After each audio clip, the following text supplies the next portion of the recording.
in the halls and people saying, "Hi Melody, hey, how you doing? Good morning." And it's really made me feel sort of welcome here. So I want to say a huge thank you for your friendliness. So what I want to talk to you about today is, actually last night when I amended my presentation, I made a decision. Should I speak about climate change and the effects of it through a youth perspective? Or should I perhaps not tread on the toes of the colleagues who've gone before me and instead answer the question, how do young people actually change the world? So I decided the latter, because I think we've understood that climate change is important. I think we have understood, I hope we've understood, that yes, we need to take action. However, you're probably sitting there thinking, but what do I do? And how do I do it? So this is what I'm here to talk about today. What I want to say is that I've named my presentation How to Change the World. In order to change the world, you have to understand it. In order to understand the world, you have to understand yourself. So I want to tell you a bit about my journey. I was actually born in Iran. Although I guess I lead a privileged life in the UK, I was actually born amidst war in Iran, between the Gulf War.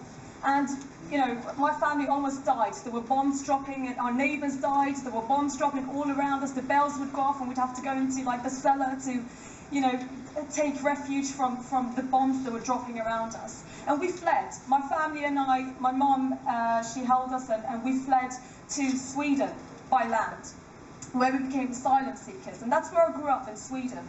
And I had an extremely privileged life in Sweden, where social services is unlike any other, really. And then we moved to the UK. And in the UK, I was 13 years old when we moved there. And I found myself sitting and thinking on my desk with a view of a tree, and always looking at a tree. And I thought myself thinking, actually, there's different ways of doing things. There's different cultures, there's different ways of doing things. So at the age of 13, I became a co-founder of UK Youth Parliament.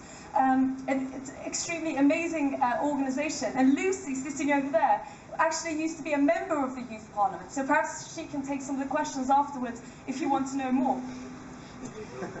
And I also was trained by Al Gore, extremely privileged to be trained by him at Cambridge on the effects of climate change. And I've been able to communicate this to young people like yourselves all around the world.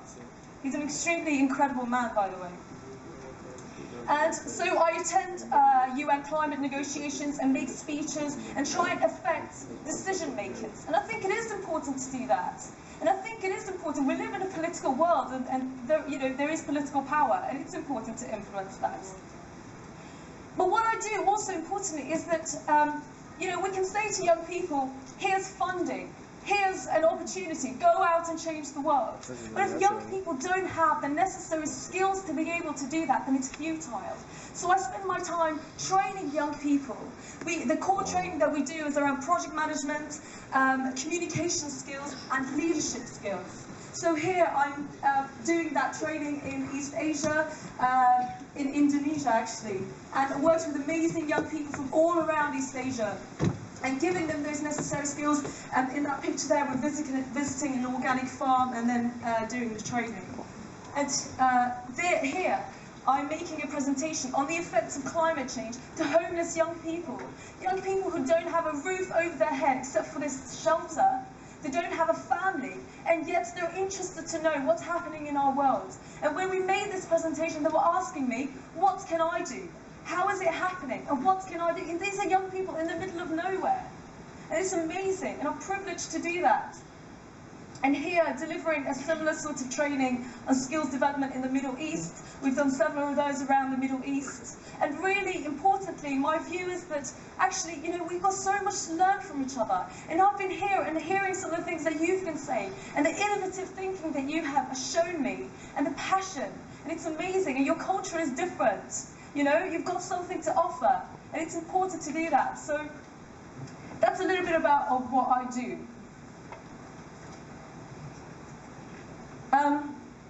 I was in LA like a couple of years ago, and I got the honour, and I mean honour, to work with Desmond Tutu and present my project to him. And we were there in Los Angeles. It was at the Peace Jam conference. And Peace Jam was all about implementing peace resolutions. So I was there doing that from a youth perspective. And what I wanted to do was, I wanted to join up Asia, the work that I've done in Asia, with the UK and the US. So if we've got different things going on around the world, we've got something to learn from each other. And that's what I wanted to do. And with Nobel Peace Prize winners, we got the opportunity to do that. And I learned a lot from Desmond Tutu, who is, let me tell you, he's a funny man. We sat down, right? And he said, okay, right guys, I'm going to tell you how you can change the world. And I take out my pen and paper thinking, man, I'm about to learn something from Desmond Tutu. And it says, 1, sexy legs. I swear to God. He rolled up his trousers and put his leg forward. It was like, yes, sexy legs. Funny man. He's an incredible, incredible man. So it's an absolute honor to work with. I swear that's not even made up, that's true. And here, you know, making a presentation at the same conference with Nobel Peace Prize winners behind me.